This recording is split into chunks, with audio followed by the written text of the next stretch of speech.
And I think what was really interesting is there is a sense, and I felt this very strongly in the conference, there is a sense that space is finally investable, right?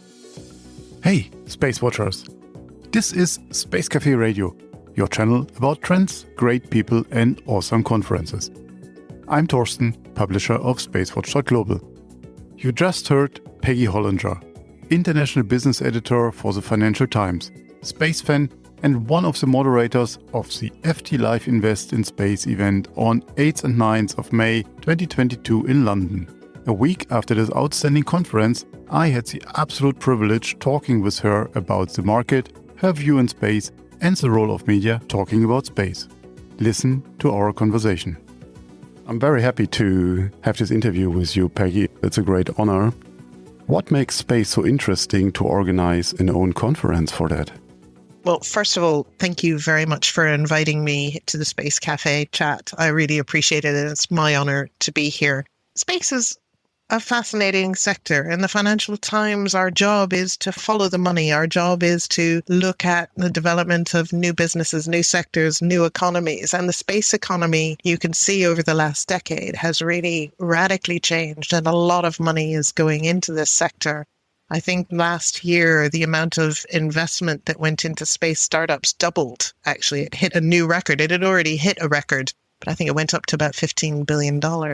So clearly, it's becoming a very important sector, an economy in its own right, and it's something that the FT should be covering. So why the conference? Because we can see lots of people want to learn about the space sector. They want to understand what's going on. They want to understand what are the principles that are driving the growth of the sector. One of the things we heard again and again and again over the conference was, the long life cycle of the space sector and of investment in space companies, that they're very long cycle.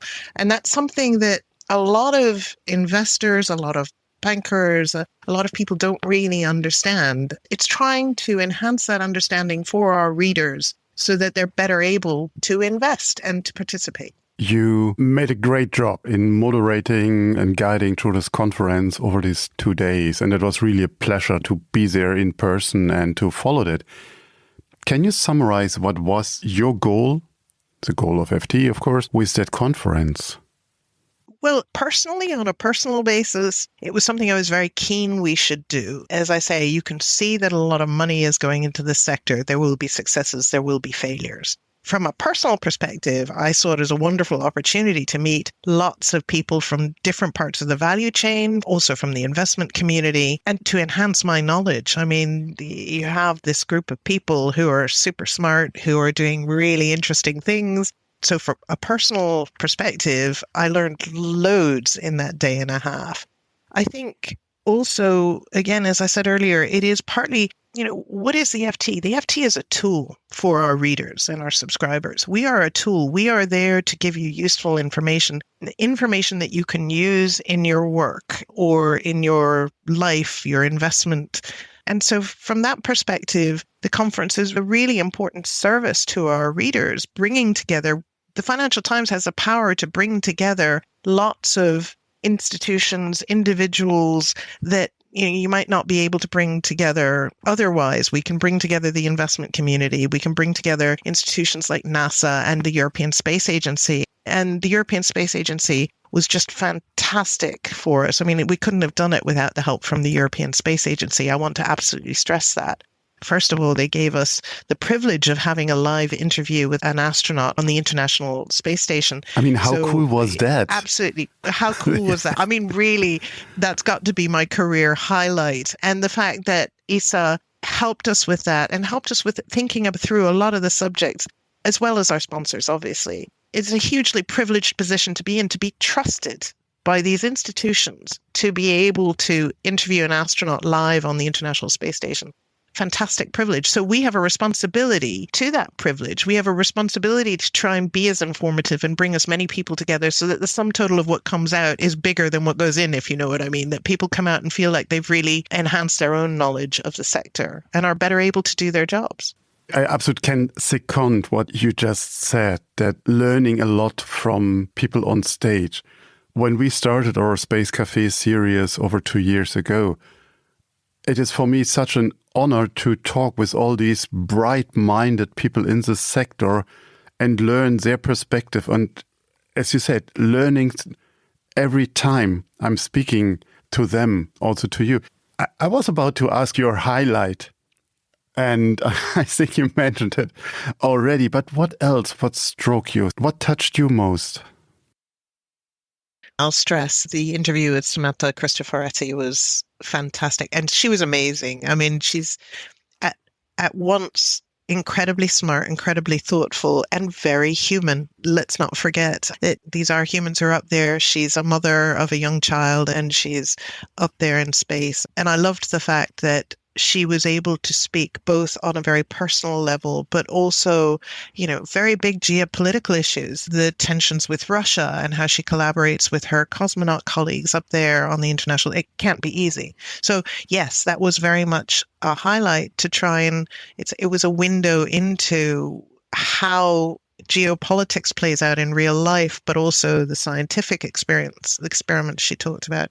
I mean, elsewhere, I think for me, there were so many highlights, and I'm not going to pick out an individual company, but I think, the very important discussions were the discussions about international regulation and how do we get over that. It was very interesting in the panel with the UN Office for Outer Space Affairs and with Joanna Wheeler to talk to them about practically in the given the time that it takes for us to regulate space or to agree new standards or benchmarks, how should we start thinking about how we implement some of the licensing procedures or the insurance and financial procedures in order to ensure that we use space sustainably? So for me, that was a very, very important one. I also think the geopolitics of space was fascinating. We had both Axiom and OneWeb there talking about, and OneWeb, as we all know, was one of the first space victims of the tensions between Russia and the West when Roscosmos refused to fly the OneWeb satellites. So actually hearing people's firsthand experiences from that, but also understanding the tensions between the UK and the European Union and how that impacts on ESA, which is not part of the European Union, to get that clarification from the science minister in the UK, George Freeman, and talking to Josef Aschbacher. You can see that they're both trying very hard to work around those tensions so that it doesn't disrupt the relationship between ESA and the UK, which it shouldn't. So it was very reassuring to hear George Freeman say, in fact, if anything, the tensions over the Northern Ireland Protocol, which have blocked UK's participation in Horizon Copernicus, if anything, that strengthened the UK's resolve to be even more committed to ESA, which was a very important message, I think, both for ESA and for the UK space sector. So there were there were lots more. To be honest, there were so many. I'm overwhelmed with them. Absolutely. Sounds great to me. The geopolitical tension on the ISS is a big issue. They said this morning in our news program that astronauts had to go into an escape mode because there was a close proximity with a part from the recent Russian ASAT test. So it's real. These things are real, but as these teams are still have to work together. And I think talking with a number of astronauts that I had the pleasure with, they all repeat the same. We are there up in space and we have to rely on each other regardless of the nationality we are. And I think that's a good symbol, and we just can hope that it will stay for a while. I agree with you completely. And just before the space conference, we did a very big interactive visual graphic about the question of space debris. And in my reporting for that, I had the privilege of speaking to Matthias Maurer, who just came down from the space station on the 6th of May. But he was in the space station when the Russians blew up Cosmos 1408. And he was one of those astronauts that had to go into the escape capsule.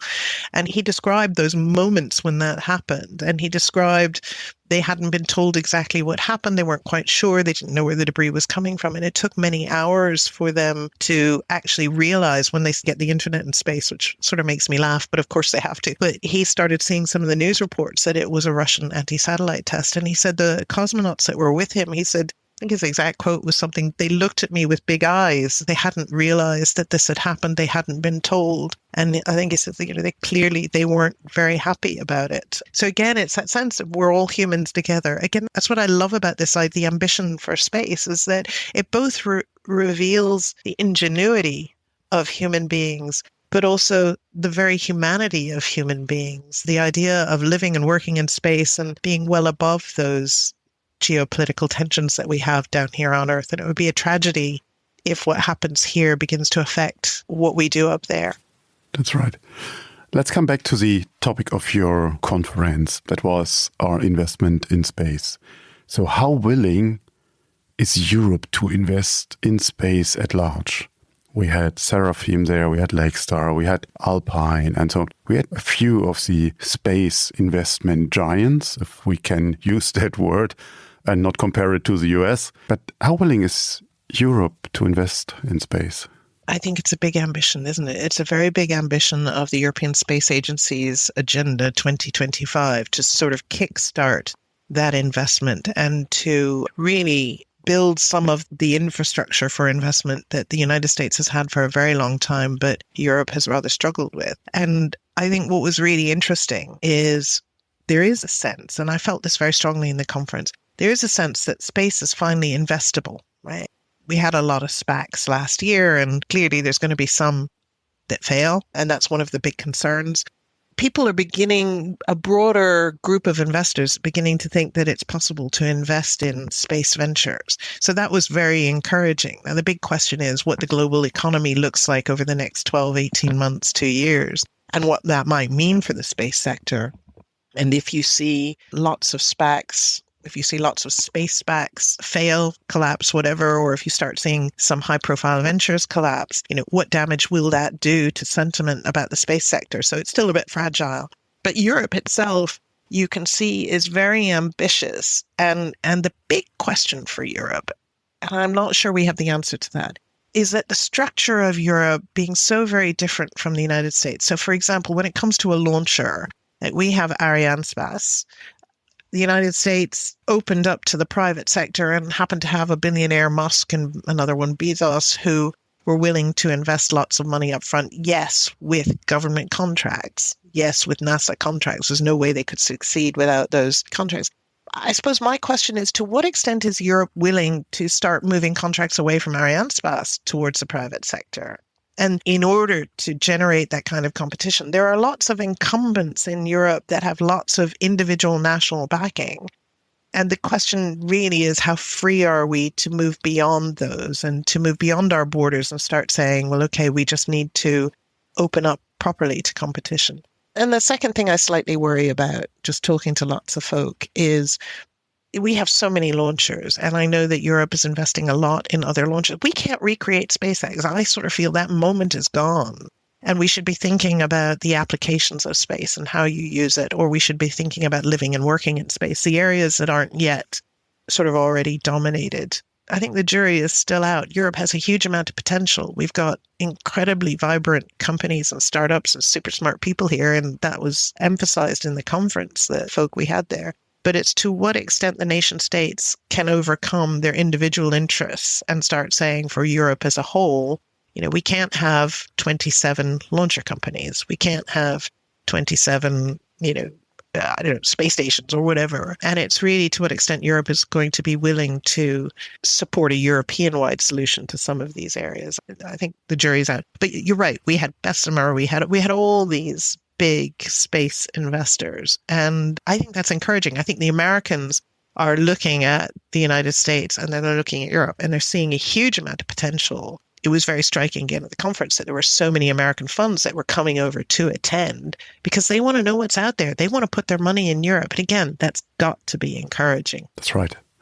Space comes with complex challenges, as we know. You alluded to a few of them. They are legal, they're financially, technical. They're also societal. How do you address them already in the FT? How are you planning to address? You refer to this wonderful interactive article you published before the conference. And it was really a pleasure to read that. Really, with all respect, that was great work. What can we expect from FT in that field? Well, I think, again, it's still a relatively small sector, compared to the financial services sector, for example. I think you can see more coverage, but we're never going to be space.com. We're never going to be, we pick and choose our stories that we think are important. And that space debris, the visual team, I pitched that to the visual team back in November after the Russian anti-satellite test. I kind of said, look, we need to do something on this. The visual guys just did an amazing job at presenting it visually. And then, of course, there was a lot of reporting around it. I don't think you're going to see that sort of thing often because it takes so much effort to do, and you don't want to dilute the impact, and it has to be absolutely the right subject for that sort of visual treatment. But you will see a lot more reporting and editorial coverage. So I write a column a few times a month, and I often write about space. And quite often I'll write about the things that maybe we haven't covered from a news perspective because they're really interesting, and I think the FT should be covering them. So I use my column as that particular forum.